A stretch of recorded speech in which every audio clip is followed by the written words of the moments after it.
Assalamualaikum teman-teman. Aku tuh mau cerita ya pengalaman aku sebagai perempuan muslim orang luar negeri yang tinggal di Jepang. Gimana sih pengalamannya, atau dapat diskriminasi nggak dari warga lokal yaitu atau warga Jepang sendiri. Nah, alhamdulillah hampir 4 tahun aku kerja dan tinggal di Jepang, sekalipun aku nggak pernah ngerasain diskriminasi sama sekali. Selama hampir 4 tahun aku di sini baik-baik aja, nggak ada diskriminasi atau dipandang sebelah mata sama orang Jepang.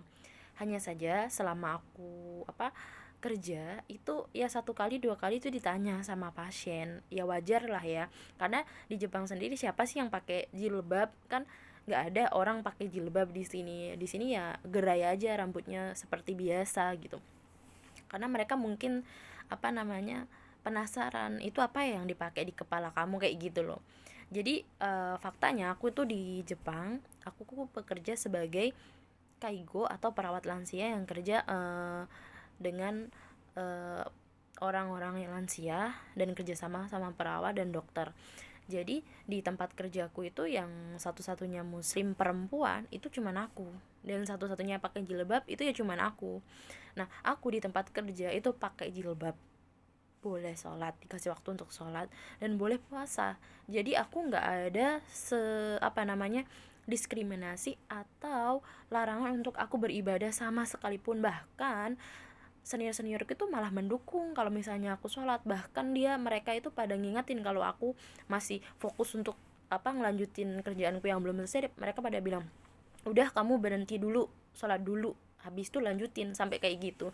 Jadi mereka menghargai gitu ibadahnya aku gitu. Bahkan kalau ada apa-apa mereka pada datang, Mita bantuin doa dong, minta tolong sama Tuhanmu, ini nih permudah jalannya dan segala macam. Mereka malah minta tolong untuk doa ya gitu, kayak gitu sih kalau ada sesuatu.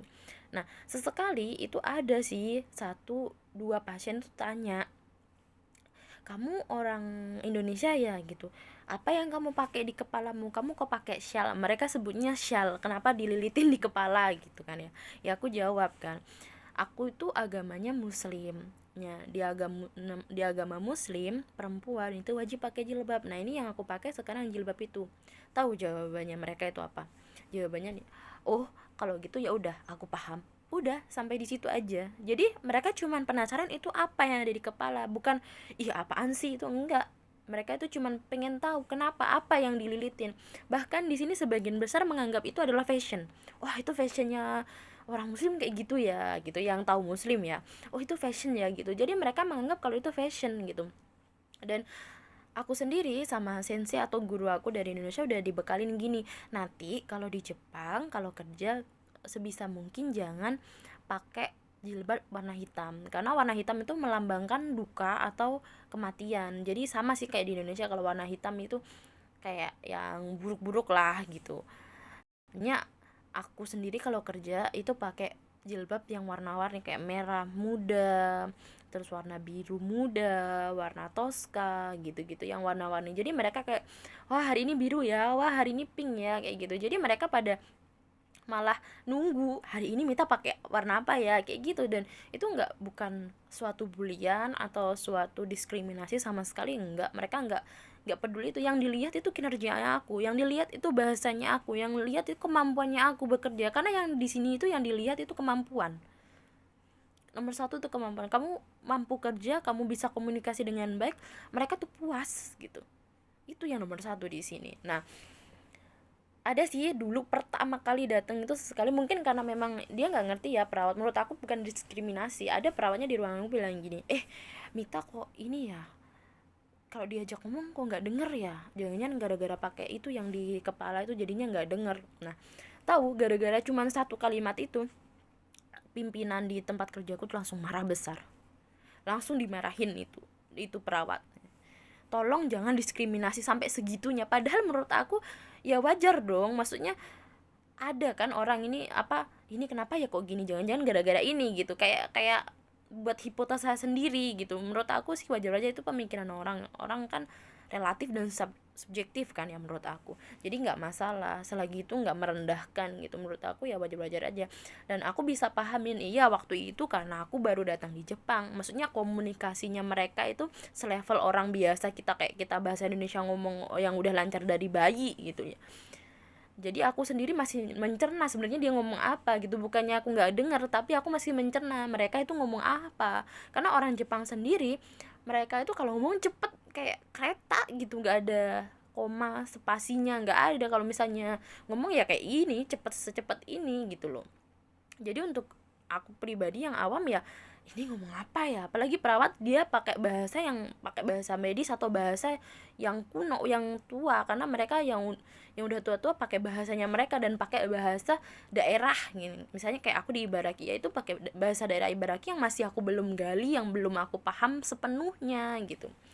Jadi menurut aku pribadi, kalau diskriminasi tentang agama atau gimana di sini, sejauh aku tinggal di Jepang belum pernah didiskriminasi sama sekali, karena mereka gak pernah peduli. Padahal aku naik kereta jalan-jalan ke Tokyo, naik angkutan umum itu mereka nggak ada yang lihat, mungkin sesekali lihat gitu karena mungkin tampilannya kok fashionnya gitu ya gitu. Bahkan aku tuh pernah naik kereta tuh di depanku tuh mbak-mbak orang Jepang, terus aku kaget dia tuh pakai tato tuh di Jepang itu kan kayak di Indonesia, kayak image-nya itu buruk ya, maksudnya warui atau buruk, orang yang buruk gitu loh. Nah, mbak-mbaknya itu pakai tato. Nah, tatonya itu pakai bahasa Arab. Jadi di sini ini apa ya? Bahasa Arab kan di sini ada namanya kanji itu, tulisan aksara Jepang yang mirip-mirip Cina gitu. Nah, itu bisa dibuat kaligrafi Jepangnya gitu bagus kalau tulisannya. Nah, Arab pun kan ada sih kaligrafi Arab. Mungkin ada yang ini loh, interest sama bahasa Arab, jadi dia tuh seneng gitu. Bahkan aku pernah nulis Bismillahirrohmanirrohim itu pakai bahasa Arab, mereka wah keren banget gitu. Makanya ih Mita pinter ya. Sebenarnya itu hal yang wajar kan, kita sebagai umat muslim bisa bahasa Arab, mesti ngaji pakai bahasa Arab, nanti pakai bahasa Indonesia, kadang sedikit-sedikit pakai bahasa Inggris. Belum kalau dari daerah dari Jawa, Sumatera, Sulawesi punya bahasa daerahnya masing-masing. Jadi kalau dihitung-hitung mereka, ih Mita kok pinter banget ya, bisa mengingat bahasa sebanyak itu gitu loh. Jadi apa ya, kadang apa yang kita pikirin kalau belum kita rasain atau kita alamin pribadi, kita nggak akan ngerti rasanya kayak gimana. Apa yang orang alamin atau pengalaman dari orang lain, entah itu buruk dan baik, belum tentu nanti apa yang kita alamin itu bakal sama gitu. Jadi tergantung di mana kita berada, tergantung lingkungannya kita, tergantung kitanya bersikap, itu mereka bisa pahamin. Dan memang selama dulu waktu sebelum aku berangkat ke Jepang, pas aku wawancara sama pimpinan atau direkturnya dari tempat kerja aku bilang, aku nggak minta apa-apa, cuman selama kerja aku mintanya aku tuh dipermudah sholat atau ibadah, aku boleh puasa dan aku boleh pakai jilbab karena nggak boleh dilepas, aku bilang gitu. Dan mereka oke, dari jobu nggak ada masalah gitu, karena nggak ngaruh sama kerjaan sama sekali gitu. Kalau aku pakai jilbab kenapa gitu, nggak ada pengaruhnya gitu. Bahkan kemarin tuh kan sempat di tempat kerjaku tuh kena corona, apa namanya, pasiennya.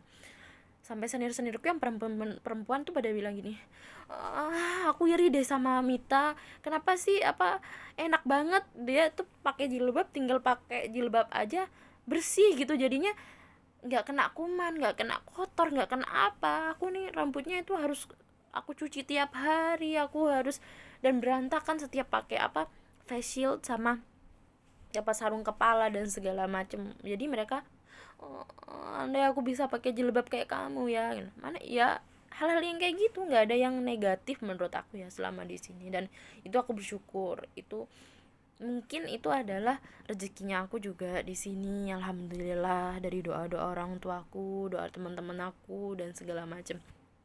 Jadi kembali lagi, apa yang orang lain rasakan, pengalaman orang lain misalnya yang buruk, jangan keburu kita bilang aduh takut atau gimana. Kalau kita belum ngerasain sendiri, kita nggak akan ngerti kayak gimana gitu. Dan aku pun ngerasain sendiri, dan ternyata negara Jepang yang terkenal apa nggak punya agama, mereka bisa lebih apa ya, lebih toleran sama orang yang beragama. Bahkan temen aku yang udah nikah sama orang Jepang, mereka tuh saking sukanya sama dia itu, saking sukanya sama temen aku, dia maksudnya, aku mau belajar bahasa Islam dulu, aku pengen nikah sama kamu, aku belajar Islam, aku mau ikut agamamu. Jadi orang yang nggak beragama malah lebih mudah untuk kita rangkul, untuk maksudnya kita kita kasih tahu ini agama gini gini gini, mereka lebih ngerti, lebih bisa kebuka gitu loh, menurut aku sih ya pribadi. Semoga bisa bermanfaat pengalamannya aku, apa yang dirasa baik dan berguna silahkan diambil. Dan kalau misalnya ada yang kurang atau salah dari apa, dari ucapanku atau pengalamanku, mungkin bisa di komen atau gimana. Sekian, makasih ya udah dengerin ceritanya aku. Assalamualaikum warahmatullahi wabarakatuh.